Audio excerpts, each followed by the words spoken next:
আমি হুনাত আল হিমারি রাজার আদেশ নিয়ে এসেছি। রাজার? তিনি আমার কাছে কি চান? উনি ডেকেছেন। কিন্তু কেন? আমাদের কোনো গোস্তাকি হয়েছে নাকি উনি মালের ভাগ চান? আমি কিভাবে বলবো, নিজেই গিয়ে জেনে নাও। রুকাইয়া আমাকে বলেছে আব্দুল্লাহ যখন কাবাঘর থেকে ফিরে এলো আমি চোখের সামনে নূর দেখতে পেয়েছিলাম, যার চুল হর্ষের মতো। তুমি কি জানো আমি কেন ডেকেছি? জি না, জানি না। তোমাদের একজন লোক আমার গির্জাকে অসম্মান করেছে, যা আমি কোনোভাবেই বরদাস্ত করব না। ওকে আমার চাই। তোমরা হলে কি এটা মেনে নিতে? রাজা বললেন, সর্বশেষ কে আসবেন? সাতিহ বললেন, একজন মহান নবী, যিনি হবেন সকল নবীর শ্রেষ্ঠ। রাজা বললেন, কোন গোত্র থেকে আসবেন তিনি? উত্তর, এমন একজন যিনি গালিবের, ফাহারের, মালিকের, নাধিরের, কিনানের পুত্র। তোমাদের মধ্যেই কেউ আব্দুল মুত্তালিব। এরপর রাজা শেখের কাছে গেলেন। তিনিও তাকে একই কথা বললেন। শেখ তাকে বললেন, ইয়াজানের রাজত্ব শেষ হয়ে যাবে। আল্লাহর রাসূল মানুষের হক আদায় করবেন। তার দয়ায় পুরো মানবজাতির মুক্তি হবে। আল্লাহর রাসূলই বিচারের দিন পর্যন্ত রাজা হয়ে থাকবেন। রাজা জিজ্ঞেস করলেন, বিচারের দিন মানে? শেখ বললেন, বিচারের দিন হল সেই দিন যেদিন সবাইকে মৃত্যুর পর জীবিত করা হবে এবং তার কর্মের জন্য প্রশ্নোত্তর করা হবে। তখন একটা ময়দানে সবাই সমবেত হবে। রাজা জিজ্ঞেস করলেন, আপনি সত্যি বলছেন? শেখ তাকে বললেন, আমার বলা প্রত্যেকটা কথাই সত্য। এটাই আল্লাহ তাআলার ইচ্ছা এবং এসব তার কথা, যিনি এই আসমান এবং জমিন সৃষ্টি করেছেন। তার মানে রাজার স্বপ্ন বাস্তব হবে। ইথিওপিয়ানদের সময় শেষ হতে চলেছে। ইয়েমেনেও কি সবাই এই ব্যাপারে কথা বলছে? সবাই এ ব্যাপারে অবহিত। মক্কার সবাই এ ব্যাপারে কথা বলছে। এখন ঘরে ঘরে এ কথা ছড়িয়ে গেছে। এমনকি এ খবর রাজা নাসারের কাছেও চলে গেছে এবং তিনি তার পরিবারকে বলেছেন ইরাকে চলে যেতে। উনি পার্সিয়ান রাজাকে একটা চিঠিও লিখেছেন। তারা আলহিরাতে চলে গেছেন এবং এখন ওখানেই রাজত্ব করছেন। তুমি আমার কাছে কি বলতে এসেছো সেটা বলো। ঠিক আছে মক্কা প্রধান, অনেকদিন পর আমি আবার এই পথে বাণিজ্যের উদ্দেশ্যে বের হয়েছি। আমার খবরটা হয়তো তোমাকে খুশি করতে পারিনি, বলতেই চাচ্ছিলাম না, তবুও ভাবছিলাম একবার তোমাকে বলি। চিন্তা না করে বলে ফেলো। আমি আব্দুল মুত্তালিব, যাকে মানুষ অনেক বিশ্বাস করে, এবং আমি আমার মানুষদের বিশ্বাস কখনো ভাঙব না। আব্রাহা। আব্রাহার কি হয়েছে? একটু শুনবেন এদিকে? তুমি বসো, আমি এক্ষুনি আসছি। হারিসের আব্বা শুনছেন? কি হয়েছে আলা? আমি বন্ধুর সাথে কথা বলছি। রুকাইয়ার ব্যাপারে কথা বলতে এসেছিলাম। কথা হয়েছে ওর সাথে? হ্যাঁ, কথা হয়েছে। কি বলেছে তোমাকে? সে বলল তার ভাই ওয়ারাকা। ওয়ারাকা খুব ধর্মভীরু, আমি তাকে চিনি। কি বলেছে সে? রুকাইয়া বলল সে আব্দুল্লাহকে বিয়ে করতে চায়, কারণ আব্দুল্লাহর কপালে সে একটা নূর দেখতে পেয়েছিল। তার ভাই নাকি তাকে বলেছেন একজন নবী আসছেন, সমগ্র জাতির জন্য এক নবী আসছেন, খুব বেশি দেরি নেই। তাই রুকাইয়া আব্দুল্লাহকে স্বামী হিসেবে চাইছে। কিন্তু আব্দুল্লাহ আমিনাকে বিয়ের পর যখন আবার রুকাইয়াকে বিয়ে করতে চাইল, রুকাইয়া তার এ প্রস্তাবে রাজি হয়নি। এটাকে গোপনই রাখো। আব্দুল্লাহ এখন বাণিজ্যের কাজে সিরিয়াতে গেছে। এমনিতেই অনেক কষ্ট করছে ও। আমিনার কি খবর? আমার মনে হয় সময় কাছে চলে এসেছে হারিসের আব্বা। তুমি জোহরা আর হাসিম গোত্রের কাউকে খুঁজতে লোক পাঠাও। আর আমিনাকে এখন একদম একা রাখা যাবে না। সব সময় ওর সাথে কারো থাকতে হবে। বারাকাকে পাঠিয়ে দাও। বারাকা অনেক ছোট, ও ওখানে কি করবে? কিছুই করতে হবে না, এই মুহূর্তে শুধু আমিনার সাথে একজন থাকা দরকার। এই বারাকা, বারাকা, তুমি আব্দুল্লাহ আর আমিনার বাড়িতে গিয়ে থাকো। আব্দুল্লাহ আমিনাকে আমি খুব ভালোবাসি, আমি অবশ্যই যাব। বারাকা, আমি আব্দুল্লাহকে উপহার হিসেবে তোমাকে পাঠাচ্ছি।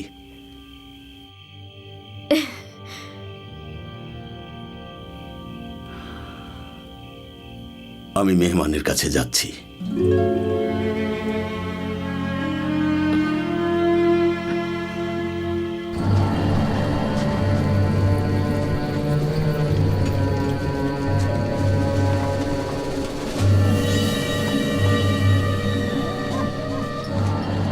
আমার মনে হয় না আব্রাহা আমাদেরকে শান্তিতে থাকতে দেবে। ওর আচরণ আমার সন্দেহজনক মনে হচ্ছে।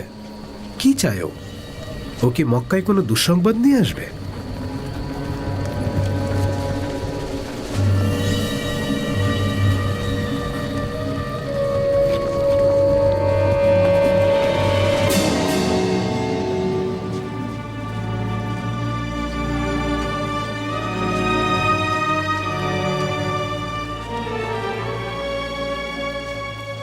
বন্ধু আব্দুল মোত্তালিব, আমি তোমাকে ভয় দেখাতে চাইনি, কিন্তু আমি তোমাকে এবং এখানকার মানুষকে নিয়ে ভাবি।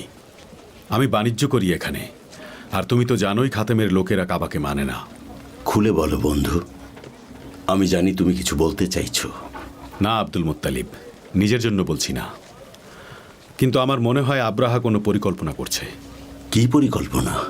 আমি তো তোমাকে সব খুলেই বললাম, আশা করি তুমি আমার কথা বুঝতে পেরেছ। আমাদের সাথে কি শত্রুতা? আব্দুল মোত্তালিব, সে সানাতে একটা বিশাল গির্জা বানিয়েছে এবং সে চাইছে সব মানুষ, বিশেষ করে আরবীয়রা, তীর্থের জন্য সেখানে যাক, যাতে করে ওই সানা আরবের কেন্দ্রবিন্দু হোক। আর তুমি তো জানো যে এটা করে তার কী লাভ হবে। কিন্তু আরবের মানুষেরা যদি সানাতে তীর্থের জন্য যায়, তাহলে আমরা কি তাদেরকে জোর করে থামাতে পারবো? এটা একান্তই তাদের সিদ্ধান্ত। আমি কি করব? আমি নিজেকে প্রশ্ন করেছি কেন সেটা করেছে। কেন? তোমার প্রশ্নের কি উত্তর পেলে? কাবা ধ্বংস করে দেবে। কি বললে? আমি তার সাথে যুদ্ধ করব। আরবীয়রা যারা যারা চায় আমার সাথে যোগ দিতে পারে।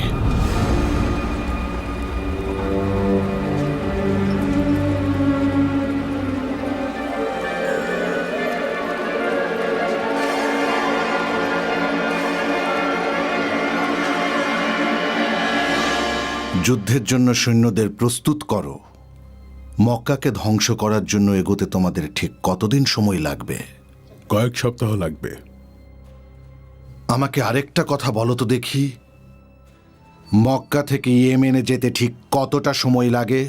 প্রায় 1 মাস, এর বেশি লাগবে না। আরবীয়দের মধ্যে কার এত সাহস আছে যে আমাদের মোকাবেলা করতে আসবে? আরবীয়দের মধ্যে কারো সাহস নেই আপনার সামনে এসে দাঁড়ানোর বা আপনার মোকাবেলা করার। তাহলে আমি ওদের ওই পবিত্র কাবা ঘরকে একেবারে ধুলোয় মিশিয়ে দেব, তারপর ওদের ওখানে রাজত্ব করব। আপনি এটা করতে পারলে আরব আমাদের হাতে চলে আসবে। একবার যদি আরব আমার হাতে চলে আসে, তাহলে আমার উদ্দেশ্য সফল। আমরা আমাদের সীমানা সিরিয়া পর্যন্ত বাড়িয়ে দেব। এটাই আমাদের একমাত্র উদ্দেশ্য। যেভাবেই হোক আমাদেরকে এটা করতেই হবে। আরবের ওই মূর্তিগুলো, শুধুমাত্র যেগুলোর কারণে আরবের সবাই ওখানে তীর্থ করতে যায়, সেগুলো আমাদের ধ্বংস করতে হবে। আপনি জানেন হুজুর, ওদের মূর্তিতে শ্যাওলা পড়েছে। পবিত্র মূর্তিতে শ্যাওলা? ঠিক শুনেছেন হুজুর, ঠিক। আরবীয়রা যখন খেতে পায় না, ওগুলো চেটে খায়। সেটা আবার ওদের কাছে পবিত্র? একবার ভেবে দেখা, ওদের বিশ্বাস আর পবিত্র ঘর কতটা ঠুনকো। জাহাপনা, আপনারা তো বলছেন ওদের মূর্তি পুরাতন হয়ে গেছে, কিন্তু ওদেরকে জিজ্ঞেস করলে বলে এই ঘর আল্লাহর হুকুমে তৈরি হয়েছে, তাই এটা পবিত্র ঘর। তারা আরো বলে তাদের এই পবিত্র ঘর আল্লাহর নবী ইব্রাহিম তার নির্দেশে তৈরি করেছেন, আর সেজন্যই এটা পবিত্র ঘর, এবং তারা সেখানে কোরবানি করে। ওটা নাকি পবিত্র জায়গা। পবিত্র জায়গা? কিভাবে? কারণ সেখানে আল্লাহ তাআলার বিশেষ রহমত আছে। খুন খারাপি নেই, অরাজকতা নেই, না কোনো পাপ আছে, না কোনো যুদ্ধ। তারা তো বলে একবার একজন মহিলা এবং পুরুষ পাপ কাজ করেছিল, আল্লাহ নাকি তাদেরকে পাথর বানিয়ে দিয়েছেন। তাদের নাম হলো ইসাফ আর নাইলা। ও কি বলছে এসব আসওয়াদ? ওই দুটো মূর্তির সবাই আরাধনা করে ওখানে। শুধুমাত্র আরবীয়রা ছাড়া আর কেউ পাথরের পূজা করে না। রোমান সাম্রাজ্যের সবাই তো খ্রিস্টান ধর্মের, যে ধর্ম খুব দ্রুত ছড়িয়ে যাচ্ছে, এবং কেউ এই খ্রিস্টান ধর্মের পথে কাটা হয়ে আসতে পারবে না। শুধু ওই কাবাই এখন একমাত্র বাধা। এটার জন্য খ্রিস্টান আরব দেয়াল তৈরি হবে। পার্সিয়ান রাজত্বের মধ্যে কিসরা, আনু এবং সারওয়ানের ঠিক মুখের উপরে আমাদের সময় চলে এসেছে। তৈরি হও, সবাইকে যুদ্ধের জন্য প্রস্তুত করো।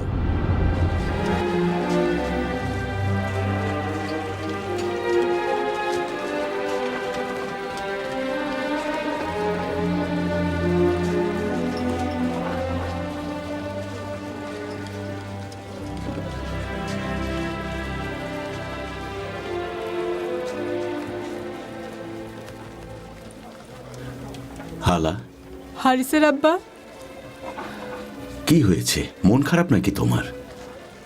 হামজার কিছু হয়েছে? হামজা একদম ঠিক আছে। ওকে এখন থুয়াইবার কাছে রেখে এসেছি।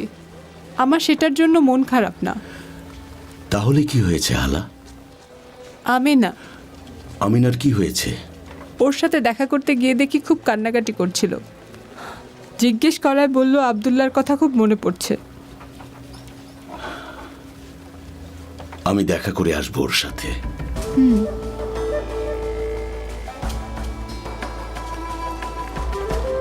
হামজা,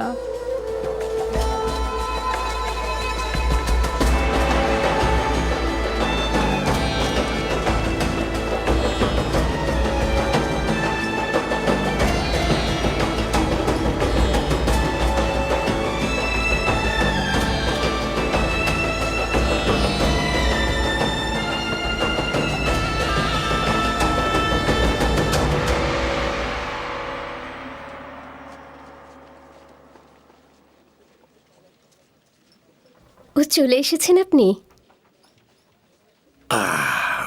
আমার প্রিয় পুত্র তালিব, তুমি কি আব্দুল্লাহর বাড়িতে আমিনাকে দেখতে গিয়েছিলে? হ্যাঁ, আমিনার সাথে কথা বলে এসেছি। ওর কি কিছু লাগবে? না, আমার চাচা আব্দুল মুত্তালিব বারাকাকে ওখানে পাঠিয়েছেন। বারাকা? ও তো অনেক ছোট, ওখানে গিয়ে কি করবে? আমার চাচা নিজে ওকে আব্দুল্লার বাড়িতে পাঠিয়েছেন। আর বারাকাও ওখানে খুশি মনে থাকতে চেয়েছে। আর ও তো রান্না করার কাজ আর পানি তোলার কাজ করতে পারে। এমনিতে মেয়েটা খুব কাজের, ঘরের সব কাজ পারে। আমি নিশ্চিত ও আমিনাকে সব সাহায্য করবে। রাব্বিল কাবা ওর ভালো করুক ফাতিমা, আমি দোয়া করি।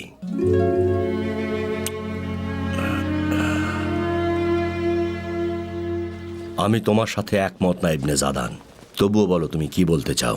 শোনো আবু তালিব, শোনো কুরাইশের লোকেরা, এই যে পবিত্র ঘর, যেহেতু আমরা এতদিন ধরে পবিত্র ঘরকে রক্ষা করে আসছি, তাই সামনেও রক্ষা করার দায়িত্ব আমাদের। আমাদের নিজেদেরকে নিয়ে ভাবতে হবে, আমাদের আত্মীয় স্বজনের কথা ভাবতে হবে। কারো যদি কোনো সাহায্যের দরকার হয় আমাদেরকে সাহায্য করতে হবে। যদি আমাকে জিজ্ঞেস করো, কেউ চুরি করলে হাত কেটে নেওয়া উচিত এবং আরব থেকে কিনানা পর্যন্ত সব ধরনের হারাম কাজ বন্ধ করে দিতে হবে। এবং আমি এটাও চাই না নারীরা বেপর্দা হয়ে ঘুরে বেড়াক। বলুন আব্দুল মুত্তালিব। হে মক্কা প্রধান, এজন্যই তো আপনাকে সবাই এত পছন্দ করে। আমি হাশেমের পুত্র আব্দুল মুত্তালিব বলছি। কুরাইশ বংশের কোনো কন্যা সন্তানকে আর জীবিত অবস্থায় কখনো মাটি চাপা দেয়া যাবে না। আল্লাহ বলেছেন, পুত্র সন্তানের চেয়ে কন্যা সন্তানদেরকে আমাদের বেশি ভালোবাসতে হবে। পুত্র অপেক্ষা কন্যা আমাদের কাছে বেশি ভালোবাসার। আর কোনো কন্যা সন্তানকে জীবিত কবর দেয়া হবে না।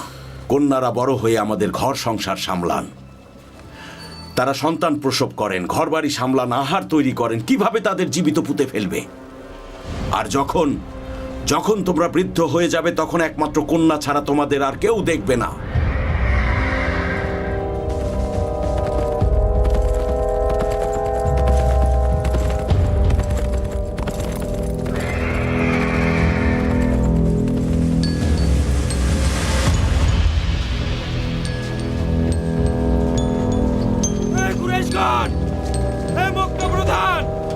আপনাদের জন্য একটা দুঃসংবাদ আছে। হে কুরাইশগণ, হে মক্কা প্রধান, একটা খারাপ খবর আছে। হে কুরাইশগণ, আপনার জন্য দুঃসংবাদ আছে। আপনার ভাই আব্দুল্লাহ নেই।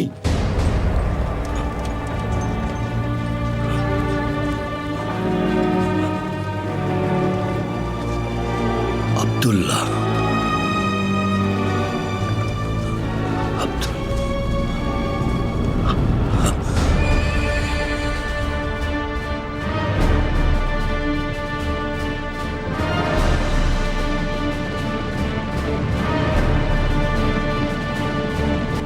খাতামরা কি করবে? আমরা খাতামরা তার উপর হামলা করব। রাজা আব্রাহাকে একেবারে ধুলোর সাথে মিশিয়ে দেব আমরা। এই মুহূর্তে আমিনাকে একা রাখা একদম ঠিক হবে না। নিশ্চয়ই ও ভেঙে পড়েছে।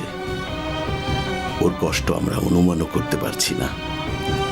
ওর অনাগত সন্তানের জন্য এটা দুঃসংবাদ। একজনও যেন পালাতে না পারে। আক্রমণ! আক্রমণ! আমি একজন যোদ্ধা। এসব ছোটখাটো হুমকিতে ভয় পাওয়া আমার স্বভাব না।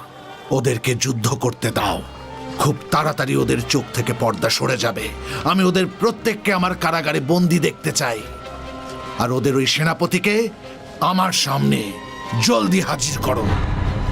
সে ভাবছে যদি কোনোভাবে কাবা ঘরকে ধ্বংস করে ফেলা যায়, তাহলে সব তীর্থযাত্রীরা গিয়ে তার গির্জায় তীর্থ করতে শুরু করবে।